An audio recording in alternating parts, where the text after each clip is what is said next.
অপরদিকে কোচবিহারে কৌশল বৈঠক অভিষেক বন্দ্যোপাধ্যায়ের। ভোটের আগে আজ সাংগঠনিক বৈঠক করবেন অভিষেক বন্দ্যোপাধ্যায়। 2019-এ কোচবিহার লোকসভায় জয় বিজেপির, 2021-এও কোচবিহার জেলায় এগিয়ে বিজেপি। অত্যন্ত গুরুত্বপূর্ণ এই আসন কোচবিহার, সেখানেই বৈঠক। আমাদের সঙ্গে রয়েছেন প্রতিনিধি আবির। আবির, কোচবিহারের মতো গুরুত্বপূর্ণ জায়গা, সেখানেই বৈঠক, মূলত কোন দিকে নজর রাখা হচ্ছে সেই বৈঠকে? দেখো, লোকসভা নির্বাচনে উত্তরবঙ্গের আসনগুলোতে ভালো ফল করতে সচেষ্ট হচ্ছে তৃণমূল কংগ্রেস। 2019-এ উত্তর সব আসনগুলোতে তৃণমূল কংগ্রেস একটি আসনও জয়লাভ করতে পারেনি।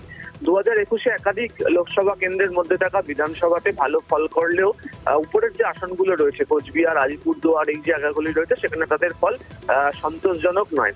যদিও এই লোকসভা নির্বাচনের মুখে রাজনৈতিক পরিস্থিতি বা প্রেক্ষাপট সেটা অনেকটাই বদল হয়েছে, এবং বিশেষ করে হচ্ছে যে পুর এবং পঞ্চায়েত নির্বাচনের ফলের প্রেক্ষিতে দাঁড়িয়ে তৃণমূল কংগ্রেসের তরফ থেকেও অঙ্ক কষা হচ্ছে লোকসভা নির্বাচনের প্রেক্ষিতে।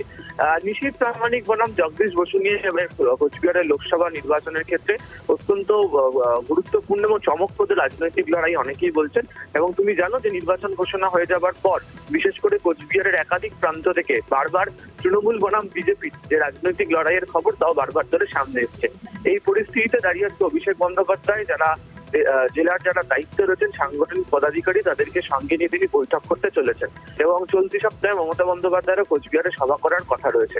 আজকের বৈঠক থেকে দুটো বিষয়: এক, তৃণমূল চাইছে হচ্ছে 19 তারিখ পর্যন্ত পুরোপুরিভাবে ভোটের ময়দানে থাকতে, এবং একই ইস্যু তৈরি করার পাশাপাশি কোচবিহারের মতো যে জায়গাতে স্থানীয় স্তরে বেশ কিছু বিষয় রয়েছে সেগুলোকে সামনে রেখে জোরদারভাবে রাজনৈতিক লড়াই করার প্রস্তুতি নেওয়া, মূলত সেই সংক্রান্ত বার্তা। এবং অবশ্যই প্রত্যেক কটা লোকসভার জন্য আলাদা আলাদা কৌশল তৃণমূল কংগ্রেস তৈরি করেছে, সেটা নিয়ে আজকে অভিষেক বন্দ্যোপাধ্যায় বৈঠক করবেন। দুপুর 1টা নাগাদ সে বৈঠক হওয়ার কথা।